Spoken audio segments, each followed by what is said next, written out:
Les amours, j'espère que vous allez bien. Moi, je vais super bien, merci. Bienvenue sur ma chaîne. Si vous êtes nouveau ou nouvelle, assurez-vous de vous abonner, c'est gratuit. Si vous êtes déjà abonné, eh bien, mille merci. Bienvenue sur ma chaîne. Merci d'être toujours là. Merci de suivre mes vidéos à tout moment. Alors, la vidéo d'aujourd'hui sera un story time. Je vais pour la première fois raconter ma vie sur le net. Oh, mon Dieu.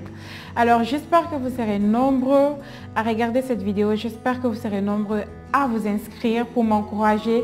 Si j'arrive à avoir quelque chose de 1000 likes pour cette vidéo et 1000 abonnés, pourquoi pas, à ma chaîne, je vous promets de vous raconter, de continuer à vous raconter ma vie d'asylante, ma vie, ma souffrance que j'ai fait ici en 5 ans. Comme ça, vos likes et vos témoignages d'amour en vous inscrivant à ma chaîne va me réconforter, va m'encourager à continuer à vous raconter de plus mon histoire. Alors si cette vidéo t'intéresse, surtout ne quitte pas sur cette vidéo jusqu'à la fin. De cela depuis 4 ou 5 ans. Donc voilà, comme tout le monde, je me sentais toute seule. Je me suis cherché un copain. Un jour, je partais à l'école. Je me suis rencontrée avec un homme dans le bus qui a parlé avec moi, comme c'est quelque chose qui n'est pas d'ailleurs que les gens d'ici ne le font pas. Quand on est dans le bus, chacun est occupé à son téléphone ou à lire un journal ou à n'importe quoi, mais personne ne se parle entre eux. Donc j'étais très surprise qu'il me parle, qu'il m'adresse la parole. Il me disait qu'il m'avait déjà remarqué. C'est à cause de moi qu'il a pris le jour là, le bus. Donc voilà, on a sympathisé et je lui ai donné mon numéro de téléphone. Voilà. Et petit à petit, on a commencé à être proches, on a commencé à ressentir un peu d'affection pour l'un et l'autre. Donc, jusqu'à ce qu'il m'a dit qu'il aimerait avoir une relation sérieuse, il aimerait même voir se marier et pourquoi pas même voir si on pouvait vivre ensemble. Et même qu'on pourrait aller voir mon avocat, voir ce qu'il pourrait faire pour mon problème d'asile. Donc, comme j'étais déjà à l'école et que moi, je payais mes études, donc il m'aidait souvent quand je rentre à la maison et que j'avais des devoirs à faire. Donc, il était le copain parfait, quoi. Il n'y a pas de problème. Et moi, dans mon côté dans ma maison dans laquelle je vis, dans ma maison d'asile, j'étais toute seule. Je vivais avant avec 3 ou 4 filles, on les a tous logées, elles ont toutes eu des papiers sauf moi. Donc voilà, moi, ils m'ont amené une autre fille. Quand ils ont amené cette fille-là, vu qu'elle était toute nouvelle et que je me suis directement mise à sa place. Quand j'étais venue nouvellement, je n'avais personne, je ne savais pas prendre de bus, même faire un shopping, m'acheter un jacket d'hiver, je ne pouvais pas. Je ne connaissais pas comment prendre le bus, comment ça fonctionne, tout, je ne savais pas. Donc, il n'y avait aussi personne pour m'aider, sauf je quittais ici de temps à autre, je partais en Belgique, mon frère qui venait me prendre et me ramenait aussi, malgré que c'était interdit. Donc voilà, je me suis occupée de la fille, je l'ai pris comme ma propre sœur, née d'un même ventre. Je l'ai aimée. Quand mon copain me donnait de l'argent, même si c'était 100 €, 200 €, je partageais, je la donnais la moitié, je faisais le shopping pour elle, je l'achetais du manger, parce que quand tu viens nouvellement d'arriver comme ça, le premier mois, on ne te donne pas assez d'argent, surtout quand c'est le milieu du mois. Donc voilà, on est restés ensemble, on a commencé à sympathiser, on a commencé à se comprendre, malgré que mon anglais n'était pas bon, elle parlait seulement que l'anglais et moi le français. Donc on se parlait, on s'amusait, on sortait, partout là où je partais, je l'amenais avec moi parce que je ne voulais pas qu'elle se sente toute seule. Et voilà, je dis à mon copain, écoute, pourquoi tu ne chercherais pas aussi un copain à ma copine? Mon copain m'a dit oui, mais pourquoi pas, j'ai un ami qui est ici, qui n'a pas de problème, qui aimerait aussi, pourquoi pas une femme noire, ça plaît à tout le monde. Donc, voilà, mon copain a cherché un petit ami, elle a cherché plein de défauts à cet homme-là. Il dit qu'il ne l'aime pas, il a un gros ventre, il est vilain, il est trop géant, il ne l'aime pas, il fume, du n'importe quoi. Bla bla bla, elle a tout dit, moi je l'ai compris, je lui ai dit qu'il n'y a pas de problème, pourquoi pas. Jusqu'à ce que le temps a passé, elle a trouvé un copain d'un même pays que lui. Donc elle était enceinte, mais le copain vivait très loin d'elle. Il fallait, pour aller joindre le copain, lui aussi il n'avait pas de papier, il fallait quelque chose de 6 heures de temps comme ça pour aller là-bas. Donc il n'y a pas de problème, elle partait là-bas, moi je restais à la maison, je contrôlais ses lettres.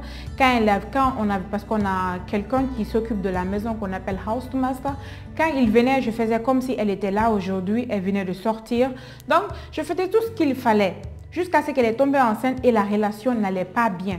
Donc pour cela, je lui ai même donné une idée. Je lui ai dit, mais pourquoi tu ne pourrais pas amener ton copain dans notre village, comme bientôt vous allez avoir un enfant. Elle a dit oui, c'est une méthode aussi qu'elle a commencé à entamer jusqu'à ce qu'elle a commencé à se disputer avec son copain, ça n'a plus fonctionné, elle a laissé tomber. Donc en ce temps, ils avaient eu une longue rupture. En ce temps, moi, tout allait bien entre mon copain et moi. On avait même planifié d'aller chez notre avocat à la commune pour pouvoir amener mes documents, tout et tout pour mes problèmes de papier. Donc, elle était enceinte. Elle allait accoucher d'un enfant qui n'a pas de papier. Elle-même n'a pas de papier. Donc, la solution, le problème, elle n'avait pas de solution à son problème. C'est ce que je me dis. Peut-être que ça l'énervait. Donc, voilà. Bien avant ça, je l'avais proposé, écoute, comme on est là comme ça, c'est pas parce que tu es enceinte que tu ne peux plus sortir. Tu peux sortir avec moi, on peut aller au resto, on peut aller au disco si tu veux, pour te récréer, pour ne pas que tu t'enfermes toi-même. Donc, on peut sortir. Ou quand je vais chez mon copain, je cuisine, je l'amène aussi à manger. Puisque quand on est enceinte, vous savez, on n'a pas envie de cuisiner ou bien on vomit tout ce qu'on mange. Je sais mon mieux pour la faire plaisir. Mais ma copine, c'est pas ce qui était son problème. Son problème maintenant, c'était comment avoir son papier. Ou bien son problème, c'était quand elle accouche, comment faire pour que son enfant puisse avoir les papiers. Donc moi, mon mec, c'est mon mec qu'elle guettait. Ouais, c'est mon mec qu'elle guettait. Et moi, après les cours, quand je sortais pour aller faire des petits travaux, des petits nettoyages à côté, un jour, je sors pour aller faire un petit nettoyage à côté. Voilà, à ma grande surprise, j'ai une amie qui m'appelle pour me dire que tu es où? Je dis non, je suis sortie aujourd'hui depuis à 6 h du matin. Depuis 6 h du mat, je viens à peine de rentrer comme ça. Sais-tu que ton copain était sorti aujourd'hui avec ta copine? Je dis quoi? Sorti, mais comment ça? Il me dit, mais elle était aujourd'hui chez ton copain. Je dis, attends, tu parles de quelle copine comme ça? Mais ta copine qui est dans ton Azulheim, ouais, elle était là-bas. Avec ton copain, est-ce que ton copain te l'a dit? Je dis non, il ne me l'a pas dit d'abord, on s'est juste appelé, mais je suis en route, j'arrive là-bas. Après, j'ai fait comme si c'était rien, je dis non, ce n'est rien, c'est pas un problème quoi. Peut-être que les deux vont me dire qu'ils se sont vus aujourd'hui par hasard à la gare, ils se sont vus, puis pourquoi pas prendre une tasse de café ensemble, ça fait rien, ça fait pas de mal à quelqu'un. Donc je rentre, je demande à ma copine, elle me dit rien. Je quitte là-bas aussi, je prends le bus pour aller chez mon copain, je le demande aussi, il ne me dit rien. Une semaine passe, 2 semaines passent. Déjà, les deux sont ensemble. Naïf que je suis, je ne demande pas et je ne sais rien. Bon voilà, un jour comme ça seulement, je quitte chez moi, je vais au travail, je rentre un peu plus tôt. En rentrant du travail, voilà, comme j'avais la maison, la clé de la maison de mon petit ami, il m'avait appelé d'abord au début et me dit à quelle heure tu rentres aujourd'hui? Je lui ai dit que je rentre un peu plus tard aujourd'hui parce que je dois faire Überstunden. Überstunden, c'est quand on doit faire 1 heure de plus au travail.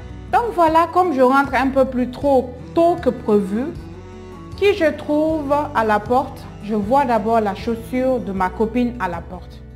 Je me dis, peut-être que mon copain a dû me surprendre, il a acheté une même chaussure que ma copine a pour moi. Parce que le gars elle avait l'habitude de me faire des surprises. Donc voilà, je rentre, je vois sur la table 2 verres, 2 assiettes. Ils avaient déjà bu, ils ont mangé. Et je monte l'escalier, ne riez pas, hein. Je monte l'escalier. Qu'est-ce que je vois? Je vois mon copain et ma copine dans le lit. Ils sont en pleine action. Voilà. J'ouvre la porte, je prends mon temps, je les regarde. J'ai un cœur qui me dit, va te jeter sur elle. J'ai un cœur qui me dit, tu sais que tu n'as pas de papier, non, méfie-toi. J'ai un cœur qui me dit, mais si tu ne réagis pas maintenant, ça, ce sera comme si, monnaie côté, comme on le dit chez nous en Guinée, monnaie côté nanaki. Ça sera comme si c'est une grande foutaise. J'ai pas pu supporter. C'est quelque chose auquel je ne m'attendais pas. J'étais là, je tremblais. Je ne savais même pas quoi faire. Donc, je suis juste seulement sortie, j'ai rabattu la maison, je les ai dit, fiche passe, c'est-à-dire amusez-vous bien. Je suis sortie de la maison et je suis rentrée chez moi. Donc, je rentre chez moi. Ma copine, elle ne me suit pas. 2 heures après, je vois, elle rentre à la maison. J'ai cru qu'elle allait s'excuser. Elle ne s'excuse pas du tout. Après 2 semaines, j'essaie de parler avec elle, je la demande. Elle me dit, ben, c'est comme ça, hein, qu'elle et moi, on n'est pas nés de la même mère, on n'a pas le même sang. Donc, cela ne veut pas dire qu'elle ne peut pas coucher avec mon homme. Qu'au cas où je ne saurais pas que nous sommes en Europe, ici c'est sauf qui peut. Donc si mon copain était faible, qu'elle a tenté à coucher avec mon copain, ça a marché. Mon copain l'a promis de pouvoir signer pour son enfant, dire que c'est son fils. Alors elle n'avait rien, elle ne peut rien dire, elle ne peut rien faire, elle ne peut qu'accepter ça. Elle me dit, je ne suis pas désolée, c'est un bon gars, il est bon au lit, il a de l'argent, il a les papiers, mais pourquoi pas? Alors qu'est-ce que je pouvais dire, mes copines? Vous, à ma place, je ne pouvais rien dire de tout. Et le gars, qu'est-ce que le gars vient me dire comme version? Il me dit qu'au fait, c'est la fille qui voulait coucher avec lui. Il a vu la fille, comment on appelle ça, à la gare. La fille a dit qu'elle avait faim, comme elle est enceinte, lui il a eu pitié. Et puis ils ont dû boire un verre, deux verres. Et puis c'est comme ça, tout c'est parti. Il ne voulait pas du tout. Il me connaît bien avant que la fille. Il est désolé, nanani, nanana. Du n'importe quoi, je lui ai dit, bah, écoute, moi je ne suis pas un chien qui couche avec la fille et qui couche avec la mère. Non. Moi, chez moi, ça ne se fait pas. Quand je vomis, je ne mange pas. Tu comprends? Chez nous, ça ne se fait pas. Ça, là, c'est God forbid. Ça, je ne peux pas. Je ne peux pas du tout. Je ne peux pas enlever cette image-là dans ma tête. Alors, je préfère que tu restes avec elle. Je suis vraiment désolée. Et même si j'avais l'opportunité, j'allais changer de camp d'asile, j'allais changer de ville pour ne pas que je puisse vous deux vous voir. Parce que ça me fait très mal. Vous m'avez poignardé dans le dos. Mais tout ce que je peux faire seulement, c'est de prier Dieu, de remercier Dieu de m'avoir ouvert les yeux sur ce genre de plan-là. Jusqu'à ce que moi, je n'étais pas enceinte de toi. C'est pourquoi je ne voulais pas, c'est pourquoi je me retenais un peu, même quand on a fait la proposition de mariage, de vivre ensemble d'abord, avant le mariage, ou même quand on s'est proposé de faire un enfant, je me retenais un peu parce que j'ai ce sixième sens-là, j'ai ça en moi. Quand il y a quelque chose qui ne va pas, j'ai du mal à m'investir, j'ai du mal à mettre mon mieux de moi-même. Donc c'est la raison pour laquelle il n'y a pas de problème. Moi, je peux seulement te dire que depuis ce jour-là, j'ai tourné le dos à cet homme. Et comme le bon Dieu ne dort pas, voilà ce que les deux là, Dieu a fait que, je ne sais pas ce qui s'était passé entre eux. Mon même copain, mon ex maintenant, le même copain là, m'appelle maintenant pour me dire, au fait, je me suis disputée avec, comment on appelle ça, ta copine là. Franchement, je te demande pardon, excuse-moi beaucoup, ce qui s'est passé, c'est une erreur, je ne vais plus jamais le faire, je te demande pardon, tu me manques, reviens. Je me suis disputée avec, comment on appelle ça, la fille là, c'est une sorcière, elle m'a déchiré ici. J'ai été hospitalisée pendant 2 semaines. On s'est disputé, bagarré. Ils se sont disputés, ils se sont bagarrés. C'est même la police qui est venue les séparer. Moi, je ne savais pas ça. Donc, tellement que j'étais nerveuse, j'étais fâchée contre elle, j'ai dû quitter ma maison, ma chambre d'asile pour aller vivre ailleurs pour quelque temps. Je venais seulement chez moi pour prendre mes lettres, pour prendre mes renseignements, si tout va bien, et je repars. C'est-à-dire, même quand je venais, elle faisait de sorte qu'elle et moi, nos yeux ne se croisent pas.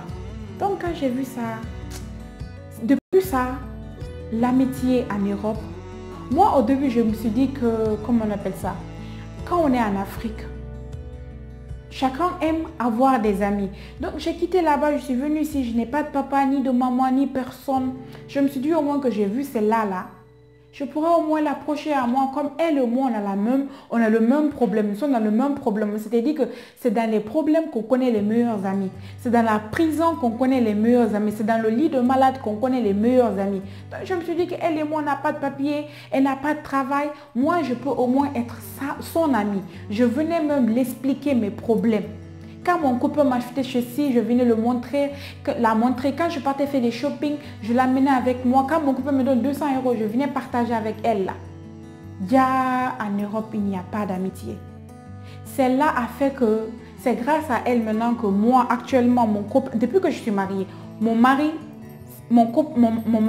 c'est mon copain. Mon mari, c'est mon ami. Mon mari, c'est mon confident. Mon mari, c'est mon meilleur ami ou bien c'est mon meilleur ami. Même si j'ai quelque chose qui me pourrit à l'intérieur là, je prends un cahier, un bic, je me mets à écrire. Je rédige tout. Ou j'appelle mon frère qui est le seul, qui est mon grand frère, qui est mon meilleur ami aussi. Je lui explique tous mes problèmes. Ou bien je parle à mon mari. Ou bien j'ai aussi, bien sûr, j'ai aussi des bonnes cousines. Et depuis que je suis là aussi, j'ai connu aussi des bonnes personnes aussi. Mais ça a fait que je me suis rétrécie, je suis restée dans mon coin. Je vous raconte toute cette histoire-là aussi pour vous dire que il y a des gens parfois qu'on croit qu'ils sont là pour nous. Il y a des gens parfois qu'on croit qu'ils nous aiment. Mais qu'au fond du cœur, ils rient devant toi. Ils te montrent les dents blanches. Mais au fond, c'est noir. Au fond, ils ne t'aiment pas. Ils cherchent seulement à éteindre la lumière qui est en toi. Ils voient que ce que toi tu as là, eux, ils n'ont pas ça. Ils veulent te dépasser. Ils ne savent pas que la lumière que Dieu t'a donnée, personne ne peut l'éteindre sauf que Dieu. Ils ne savent pas que si tu vois qu'eux, ils souffrent là, c'est à cause de leur comportement. S'ils voient que toi, tu avances, c'est à cause de ton comportement. Parce qu'une bonne personne, une personne qui a un bon comportement, ne va jamais, jamais souffrir dans sa vie. Une personne qui pense toujours du mauvais de son prochain ne va jamais, jamais avancer dans la vie. Si vous êtes dans une relation, soyez sincère envers vous-même. Faites-le à cause de Dieu parce que Dieu voit tout le monde.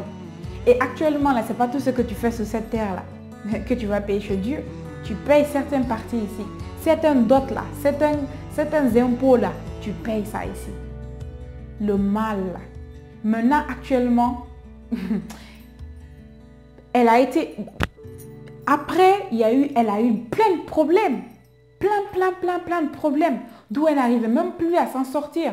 Que je ne veux même pas parler de ça ici pour que peut-être qu'elle puisse se reconnaître dedans. Même maintenant que je suis mariée, qu'elle a maintenant un copain, elle a fait des enfants, elle n'arrive pas à trouver la paix du cœur dans cette relation-là. Donc, mes chéris, c'était tout pour cette courte histoire. Il y aura plein d'histoires comme ça. Je vous dis, ma souffrance de 5 ans. 5 ans, je veux vous l'expliquer. Ne vous inquiétez pas. Abonnez-vous, soyez nombreux à abonner. Si j'arrive à avoir au moins 1000 likes pour cette vidéo et 1000 abonnés pour cette vidéo, je sais que rien n'est impossible. Il faut juste y croire pour y parvenir. Hein? C'est possible de rêver, non? Alors, je sais que vous m'aimez. Et moi aussi, je vous aime. C'est la raison pour laquelle je vous raconte ça. Alors, si vous êtes dans une relation, je vous en supplie, ne vous exposez pas à vos copines. Sois ta propre copine. Garde tes secrets. Et ma maman m'a toujours dit que les murs là ont les oreilles. Donc, sois très méfiante. Si tu racontes ton histoire à quelqu'un, dis la moitié et garde la moitié au fond de toi. Ouais, oh, je t'aime pas, oh. Ok. Donc, c'était tout pour cette vidéo. Je vous fais plein de bisous. Je vous embrasse. Abonnez-vous, soyez nombreux. Regardez cette vidéo, partagez-la, commentez-la. Hein, pour m'encourager. On se retrouve dans l'une de mes prochaines vidéos. Bien avant ça, restez bénis. Bisous.